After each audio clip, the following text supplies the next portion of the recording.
दोस्तों, आज की कहानी है सासू माँ। आप खाना अपनी बड़ी बहू के घर ही खाया करो।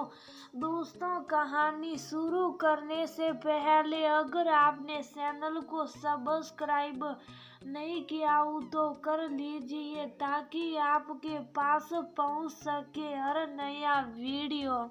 शाम का समय था। ठंडी हवा चल रही थी। आराधना बाहर देखी और बोली, अनामिका बेटा, लगता है शाम होने को आई है। दादी बहुत देर से नीचे है, जरा उनको बुला तो लाओ। बहुत ठंडी हवा चल रही है। ये मम्मी जी अपना बिल्कुल ख्याल नहीं रखती है। कहीं फिर उनके कमर का दर्द ना बढ़ गया तो मेरा काम बढ़ जाएगा। वैसे भी उनके साए का समय हो गया है। सच कहते हैं लोग, बुजुर्गों को संभालना बच्चों को संभालने जैसा है। हर वक्त ध्यान नहीं उन्हीं पर लगा रहता है। आराधना अपनी बेटी से कहती है। अनामिका बोली, क्या मम्मी? दादी क्या छोटी बच्ची है कि उन्हें मैं नीचे से बुला कर लाऊं? घर आएगी फिर आपके काम में सार कमियां निकालेगी, फिर भी आप उन्हीं की चिंता में डूबी रहती है। मामी को तो मैं कभी नहीं देखती नानी की इतनी चिंता करते हुए, फिर आप क्यों इतना परेशान रहती हैं? आराधना बोली, अगर मामी नानी की चिंता नहीं करती तो तुम्हें कितना बुरा लगता है। वैसे ही अगर मैं तुम्हारी दादी का ध्यान ना रखूं तब भी तुम्हें उतना ही बुरा लगना चाहिए। बेटा, एक बात बताओ, बेटी से बहू के सफर में क्या एक लड़की की भावना इतनी बदल जाती है कि वह दो माओं में अंतर करने लगे? अनामिका बोली, मम्मी घर में सासी भी तो है, मैं उन्हें तो कभी दादी के लिए इतना चिंतित नहीं देखी, जबकि सासी को दादी एक शब्द नहीं कहती।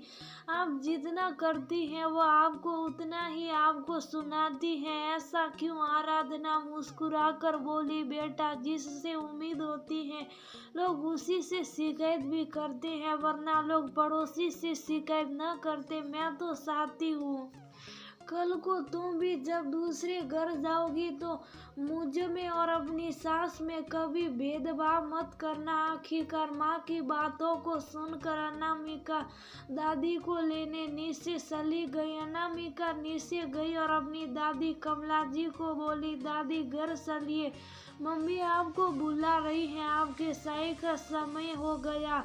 कमला जी बोली, अभी आए हुए मुझे नीचे कुछ ही घंटे हुए हैं और तुम्हारी माँ ने बुलावा भेज दिया। क्या तुम्हारी माँ मेरी सास बनना चाहती है? अनामिका बोली, दादी मुझे लगता है मम्मी आपकी सास नहीं बल्कि बेटी बनना चाह रही हैं, तभी आपकी इतनी चिंता करते हुए कह रही थी कि ठंडी हवा लगेगी तो आपकी कमर में दर्द होने लगेगा। तो अब घर चलिए। वहीं कमला जी की सहेली सुनदा जी बैठी थी। वह बोली, कमला बहन, भागों से ऐसी बहू और पोती मिलती है, वरना आजकल तो अपनी बेटी भी इतनी सेवा नहीं करती।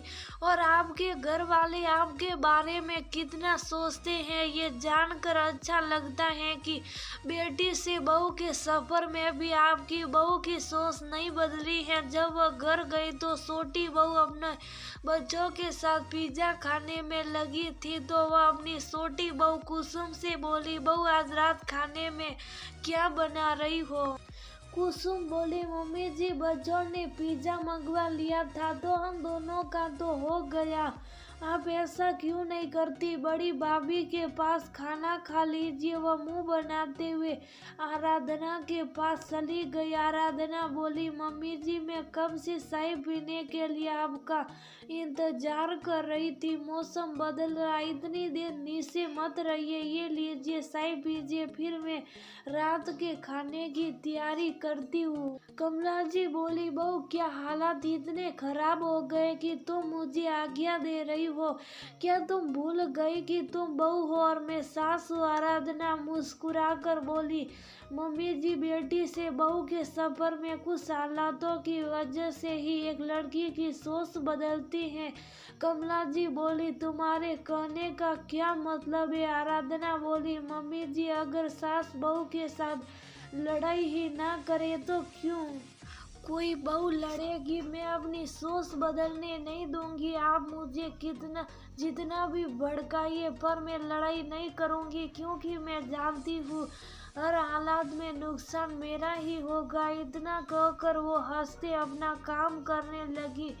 अब अनामिका बोली, दादी आप तो सासी के पास खाना खाने वाली थी, क्या हुआ? कमला जी बोली, हाँ, छोटी बहू बाजार से आई थी तो मैं सोची क्यों परेशान करना, तो आज रात में यहीं खा लूंगी। अनामिका मुस्कुराने लगी। कमला जी अपने कमरे में गई तो आराधना अपनी बेटी से बोली, बेटा ये याद रखना कि वक्त खुद को दोहराता है। सामने वाला तुम्हारे साथ जैसा भी व्यवहार करे, अगर तुम भी वैसा ही व्यवहार करोगे अब तो अंतर क्या रह जाएगा? बेटा, कई बार हालातों की वजह से रिश्ते और सोच बदल जाते हैं। यह तुम्हारी दादी कहती नहीं, पर मैं जानती हूँ वह दिल से मुझे बहुत प्यार करती है। तुम मेरी एक बात गांठ बांध लो, हालात शायद जैसे भी हो, अगर तुम अपनी भावनाएं अच्छी रखोगी तो सामने वाले की सोच को एक न एक दिन बदलना ही होगा। समय बीता, अनामिका को रिश्तों की समझ होने लगी और अपनी माँ से घर गृहस्थी के गुण सीखने लगी। कमला जी को भी समझ में आ गया कि कौन सी बहू उनकी देखभाल करेगी। देखते देखते अनामिका ब्याह के लायक हो गई। एक रोज अनामिका किसी बात के लिए जिद कर रही थी तो कमला जी बोली, बेटा अपनी माँ से और कुछ सीखो न सीखो, परंतु ये गुण जरूर सीखना कि ससुराल में अपनी बात मनवाने के लिए वैसा रिश्ता भी बनाना पड़ता है, तभी तो समाज में तुम्हारी माँ की वजह से मेरा सर गर्व से ऊंचा रहता है। अनामिका बोली, दादी आपके कहने का क्या मतलब है? कमला जी बोली, जैसे अपनी सास के साथ सास बहू का रिश्ता रखोगी तब तो ये तुम्हारी जिद वहाँ नहीं चलेगी। हाँ, अगर उनकी देखभाल अपनी माँ जैसी करोगी तो शायद वह तुम्हारी बात मान भी जाएगी। आराधना बोली, मम्मी जी, बच्चों में व्यवहार और संस्कार बचपन से ही डाले जाते हैं। जो लड़की सीखती है वही अपने जीवन में भी लाती है। आशा करती हूँ जैसे शब्द मैंने आपके साथ बनाए हैं, मेरी बेटी भी अपने ससुराल जाकर अपनी सास में माँ को ही पाएगी। अनामिका बोली, मम्मी अगर मेरी सास आपके जैसी न हुई तो? आराधना मुस्कुराकर बोली, बेटा अगर कभी वह कुछ कह दे तो ये सोच कर सुन लेना कि माँ भी तो तुम्हारे भले के लिए कभी कुछ कहती थी। देखना फिर कभी तुम दोनों के रिश्तों में दूरी नहीं आएगी। समय बीता।